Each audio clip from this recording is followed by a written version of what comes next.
मध्य प्रदेश विधानसभा चुनाव में सपा और कांग्रेस के बीच गठबंधन की प्रबल संभावना है। दोनों पार्टी के शीर्ष नेतृत्व के बीच बात चल रही है कि आधिकारिक घोषणा होने के बाद दोनों पार्टियों के प्रमुख नेता मंच भी साझा करेंगे।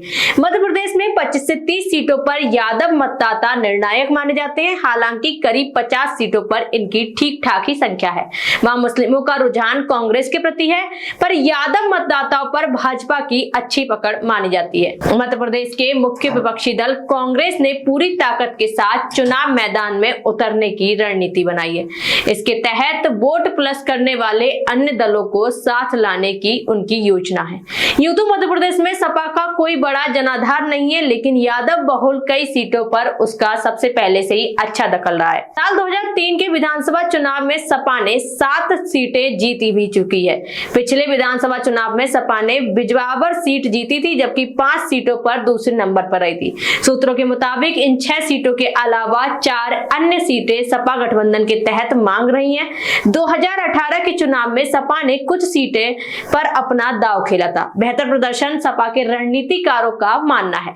2018 के चुनाव में सपा के बेहतर प्रदर्शन वाली सीटों को देने में कांग्रेस को कोई दिक्कत भी नहीं होनी चाहिए, क्योंकि पिछले चुनाव में इन सीटों पर मुख्य मुकाबला सपा व भाजपा के बीच में रहा था।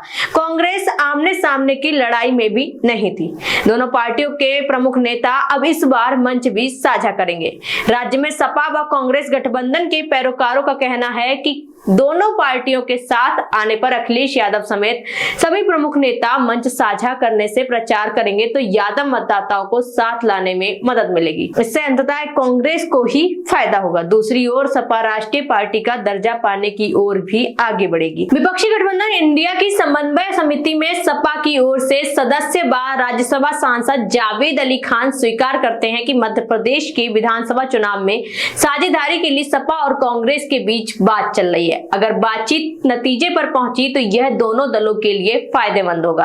आखिर कितना फायदेमंद होगा और इससे क्या होगा, आइए जानते हैं। सपा अध्यक्ष अखिलेश यादव 27 व 28 सितंबर को मध्य प्रदेश के दौरे पर रहे थे। उन्होंने वहां जातीय जनगणना कांग्रेस के समर्थन में सकारात्मक दिशा में आगे बढ़ाना बताया था।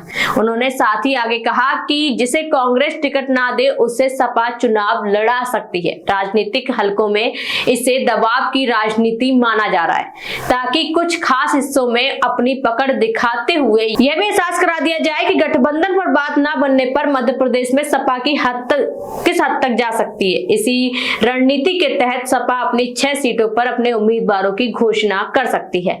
लेकिन आपको बता दें कि राजस्थान और मध्य प्रदेश में ना ही अभी तक कोई उम्मीदवार चेहरा उतारा गया है, बल्कि प्रधानमंत्री नरेंद्र मोदी के चेहरे पर ही चुनाव लड़ा जाएगा।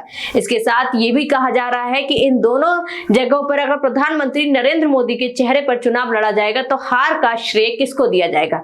आखिर इसका असर 2024 में भी देखने को मिलेगा। 2024 लोकसभा चुनाव सबके लिए बड़ा है, और अगर मोदी के चेहरे के बाद भी इन दोनों जगह पर बीजेपी को हार मिलती है तो उसके बाद विपक्ष हमलावर हो जाएगा और कहेगा कि बीजेपी अपना ठीक से प्रदर्शन नहीं कर पाई। आखिर आपको क्या लगता है, और अगर आपको लगता है कि जो भी है तो कमेंट करके बताइए, और वीडियो अच्छी लगी हो तो हमारे चैनल को सब्सक्राइब जरूर कीजिए।